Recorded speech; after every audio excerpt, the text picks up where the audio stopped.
اس نے ایک اشتہاری مفرور کو پناہ، کون تھا جس نے اس کو اشتہاری مفرور کو پناہ دے رکھی تھی، اور یہ کہ وہ صوبے کے اندر بیٹھ کر شر انگیز ٹویٹس کیسے کرتا رہا تھا اور کیسے وہ اداروں کے خلاف جو ہے پروپیگنڈا کرتا رہا. لیکن اب جب کیونکہ پکڑا گیا ہے اور نامعلوم افراد کے لسٹ میں شامل ہو چکا ہے، تو اب ان کے بھائی جو ہیں وہ کہہ رہے ہیں کہ ہم تو محب وطن ہیں، اور وہ بھی تحریک انصاف، سبحان اللہ، اور ہمیں جو ہے وہ اس طرح کیوں ٹریٹ کیا جا رہا ہے. کیا کہہ رہے ہیں ان کے بھائی؟ ہیو اے لک. میں یہ گزارش کرنا چاہتا ہوں، یہ پیغام دینا چاہتا ہوں کہ جب عثمان ڈار کو گرفتار کیا گیا تو اس کے ساتھ ایک ڈرائیور تھا جسے غالباً ابھی چھوڑا گیا ہے 1-2 روز پہلے، اور جو اس ڈرائیور نے بتایا ہے کہ جو ہی ان کو گرفتار کیا گیا تو عثمان ڈار کے اوپر بہت بری طرح بروٹل قسم کا تشدد کیا گیا، تھپڑوں سے، گھونسوں سے اور لاتوں سے.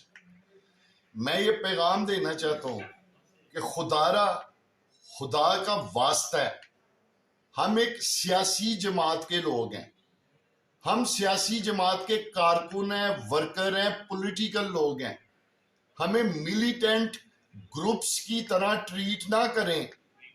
ہم کوئی ملیٹنٹ نہیں ہیں، ہم محب وطن لوگ ہیں اور اپنے افواج سے محبت کرنے والے لوگ ہیں. تحریک انصاف کی جہاں تک بات ہے، تحریک انصاف وہ ٹریفک کا جو محکمہ ہے، پولیس کا ٹریفک کا محکمہ، اس کے خلاف سازش نہیں کر سکتی، ٹریفک پولیس کے محکمے کے خلاف. لیکن تحریک انصاف کے اوپر یہ الزام لگایا جا رہا ہے کہ اس نے خدا نخواستہ کہیں پاک افواج کے خلاف سازش کر دی ہے. اچھا جی، اب ہم چلتے ہیں 2 مزید خبروں کی طرف. ایک خبر تو بہت ہی بری ہے اور ایک خبر جو ہے وہ انتہائی اچھی ہے. انتہائی اچھی خبر پہلے آپ کو دوں یا بری خبر آپ پہلے سنیں گے؟ بتائیے. میرا خیال ہے کہ میں آپ کو پہلے اچھی خبر سناتی ہوں. اچھی خبر یہ ہے کہ ڈاکٹر ذاکر نائک حسین جو ہیں، آپ کو اچھے طریقے سے پتہ ہے بھارت کے اندر ان کی کامیابیوں کے بارے میں آپ جانتے ہیں، کس طرح سے انہوں نے اسلام کا پرچار کیا. ٹھیک ہے کہ ان کے اسکول آف تھاٹ سے کچھ لوگوں کو جو ہے وہ کچھ لوگ ڈفر کرتے ہیں، لیکن ہیں تو ہم سب کلمہ گونا، ہیں تو ہم سب اسلام کے پیروکار. اور ڈاکٹر ذاکر نائک حسین جو ہیں، ان کا ایک مناظرہ ہوا ہے جی چائنیز کمیونسٹ سے، اور جب وہ مناظرہ ہوا تو اس شخص نے بہت سارے جو اپنے لاجکس ہیں، عقل کے حساب سے، دلائل کے حساب سے، اپنی قابلیت کے حساب سے وہ دیے، لیکن وہ مناظرہ ہار گیا. اور فائنلی اس نے نہ صرف اپنی شکست کو، ہم مسلمانوں میں تو اللہ معاف کرے یہ حال ہے کہ اگر کوئی ہار جاتا ہے تو وہ اس کا دشمن بن جاتا ہے. یہاں پر یہ ہوا کہ وہ جب ہارا تو اس کی آنکھوں سے آنسو جاری تھے، اور اس نے کہا کہ میں اتنا بیوقوف اتنے سال تک بنا رہا، میں کیسے کمیونسٹ رہا، میں کیسے ایتھسٹ رہا، میں کیسے نان بلیور رہا. اور اس نے جو ہے وہ کلمہ پڑھ لیا، اور میں چاہتی ہوں کہ وہ ویڈیو بھی آپ کو میں دکھاؤں. Is the last and final messenger of God? Yes. Do you believe that Jesus is not God? He is not God. He is messenger. Ashhadu Aishatu. Allah Allah. ilaha Ilaha. illallah Illallah. wa ashhadu Wa Aishatu. anna Allah. Muhammadan Muhammad. abduhu Abduhu. wa rasuluhu. Wa Rasuluhu. I bear witness I bear witness that there is no God there is no God but Allah, but Allah. and I bear witness I bear witness that that Prophet Muhammad Prophet Muhammad is the last is the last and final messenger and final messenger and servant of God. and servant of God. MashaAllah. جی تو آپ نے دیکھا، اور دوسری طرف آپ یہ اندازہ کیجئے کہ قیامت کے جو آثار تھے وہ تو سب کو نظر آ رہے ہیں. اب وہ قیامت کی نشانیاں بھی پوری ہونا شروع ہو گئی ہیں، اور اس میں ایک نشانی یہ بھی تھی کہ دجال جو ہے وہ پوری دنیا کے اوپر قابض ہو جائے گا. اور اس کی سب سے بڑی مثال آپ یہ دیکھیے کہ سعودی عرب کی طرف سے ایک شہر تعمیر کیا جا رہا ہے سعودی عرب کے اندر ہی، اور وہ کہا جاتا ہے کہ مبینہ طور پہ انہی کے ساتھ مل کر انویسٹمنٹ ہو رہی تھی. یعنی کہ اسرائیل کو باضابطہ طور پہ قبول تو اب کرنے جا رہے ہیں، لیکن ان کے ساتھ انویسٹمنٹ کیے ہوئے ان کو 4-5 سال گزر چکے ہیں، ان کے ساتھ پہلے سے وہ شہر تعمیر کر چکے ہیں. اب کی بار انہوں نے یہودیوں کو بلایا ہے جی، اور سعودی عرب کے ایئرپورٹ کے اوپر ہی وہ اپنا جھنڈا لے کر رقص کر رہے ہیں، اور دوسرا شخص اللہ معاف کرے کلمے والا جھنڈا اٹھا کے رقص کر رہا ہے. تو مطلب ایک وہ سرزمین جو خدا کی سرزمین ہے، ویسے تو خدا ہر جگہ ہے، لیکن مطلب وہ ایک اسپیسیفک جگہ ہے جہاں ہم اللہ کے گھر جاتے ہیں. افسوس کی بات ہے کہ وہاں پر اس طرح کی چیزیں ہونا، یقین کریں کہ دل انتہائی رنجیدہ ہوا، انتہائی دکھ ہوا. یہ ساتھ ساتھ آپ کو ویڈیو چلتا ہوا نظر آ رہا ہوگا. تو میں کیا کہہ سکتی ہوں، میرے آنکھوں سے آنسو نکل آئے. اور افسوس کی بات یہ ہے کہ ہم اس آخری زمانے میں جی رہے ہیں اور اس آخری زمانے کو ہم اپنی آنکھوں سے دیکھ رہے ہیں. بہرحال چلتے ہیں اگلی خبر کی طرف. اچھا جی، اب کچھ خبریں آ رہی ہیں اور خبریں یہ آ رہی ہیں کہ اس وقت پیپلز پارٹی جو ہے وہ بھی بہت زیادہ پریشان ہے، کیونکہ ان کو پتہ ہے کہ انہوں نے ایک چال چلی تھی. چال انہوں نے یہ چلی تھی کہ پی ڈی ایم گورنمنٹ میں شہباز شریف کو پرائم منسٹر اس لیے بنایا تھا کیونکہ مہنگائی اتنی ہونی تھی. ملک کے اندر جو حالات ہوئے خان صاحب کے جانے کے بعد، جو اور مہنگائیاں ہونی تھیں اور جو سارا کچھ ہونا تھا، پھر اکانومی نہیں سنبھالی جا رہی تھی، ملک ڈیفالٹ کر رہا تھا. تو ایسے میں جو پیپلز پارٹی ہے وہ کسی صورت بھی یہ چارج لینے کو تیار نہیں تھی. وہ چاہتے تھے کہ ہمیں تو تب پاکستان ملے جب پاکستان اچھا خاصا ہو. تو ان کو یقین نہیں تھا، انہوں نے کہا شہباز شریف کو آگے کرو، ان کی سیاست ختم کرو. لیکن شہباز شریف نے اور اسحاق ڈار نے مل کر جو محنت کی اور جس طرح سے انہوں نے اسٹیبلشمنٹ کے کچھ لوگوں کو بھی ساتھ ملایا، کس صورت میں؟ اکانومی کو بہتر کرنے میں. جس طرح سے جنرل آصف منیر نے مل کر اکانومی کا معاشی پلان جو ہے وہ زبردست کیا اور ملک کو ڈیفالٹ ہونے سے بچایا.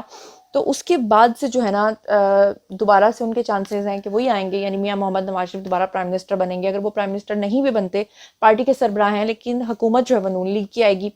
تو ایسے میں جو ہے وہ ہر پارٹی ان سے نالاں دکھائی دیتی ہے، پریشان دکھائی دیتی ہے. اور دوسری طرف آپ کو بتا دوں کہ کہنے والوں نے اڑتے اڑتے یہ خبر مجھے بتائی ہے کہ شہباز شریف کا آنا جانا اور میٹنگز جو ہیں وہ تو بس ایک میڈیا کی رونق شونق انہوں نے لگائی ہوئی تھی. اصل چیز اندر کیا تھی وہ یہ تھی کہ نون لیگ کی جو سینئر رہنما ہے انہوں نے کہیں سے اڑتے اڑتے یہ خبر دی ہے کہ جنرل آصف منیر کے ساتھ میاں محمد نواز شریف کی ریگولر بیسس پہ بات بھی ہو رہی ہے، اور ان کی جو سیٹلمنٹ ہے نا چیزوں کو لے کر کے، کس طرح سے چلنا ہے آگے، معاشی پلان کیسے ترتیب دینا ہے اور ملک کو کیسے چلانا ہے، وہ اچھے طریقے سے ان کا جو ہے وہ آپس میں بات چیت ہو رہی ہے.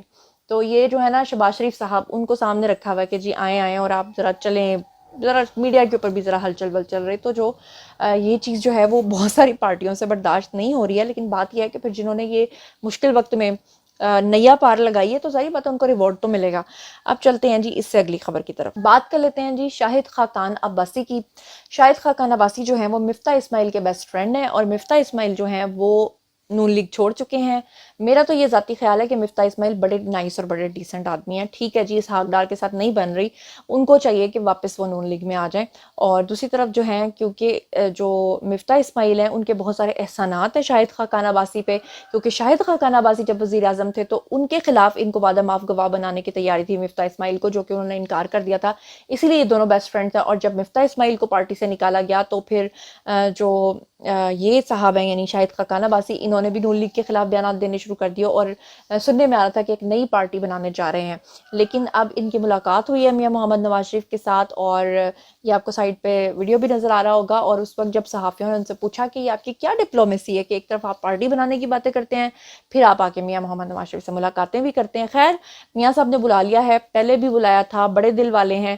بات یہ ہے کہ اگر شاہد خاقان عباسی کے بارے میں کہ بڑے منجھے ہوئے سیاستدان ہیں، بڑے قابل ہیں، اگر یہ چھوڑ کے جاتے ہیں تو ان کا بھی وہی حال ہوگا. وہ 37 سال یعنی کہ چودھری نثار والا جو کہتے تھے کہ میں نے میاں صاحب کے ساتھ 37 سال گزارے ہیں، تو ان کے 37 سال جو ہیں ان کے اوپر بھی پانی پھر جائے گا.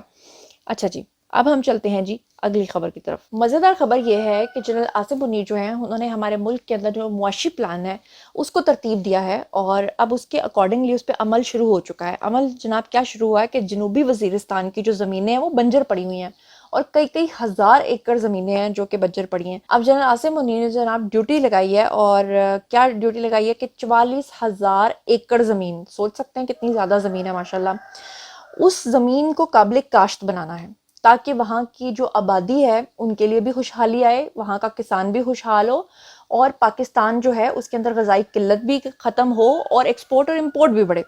تو اس کے لیے انہوں نے جو 44,000 ایکڑ بنجر زمینیں ہیں اس کو قابل کاشت بنانے کے لیے جناب کیا ہے، SIFC کے جو ضلع زرملان ہے وہاں پر انہوں نے پائلٹ پروجیکٹ کا آغاز کر دیا ہے. مطلب یہ کہ پہلے 44,000 ایکڑ زمین کو قابل کاشت بنایا جائے گا، اور اس کے بعد پھر پورے پاکستان کے اندر جہاں جہاں بھی ایسی زمینیں ہوں گی ان کو قابل کاشت بنایا جائے گا. اور جہاں پر ابتدا میں جو ہے ابھی 1,000 ایکڑ زمین جو ہے اس کے اوپر پہلے تجربہ شروع ہو چکا ہے.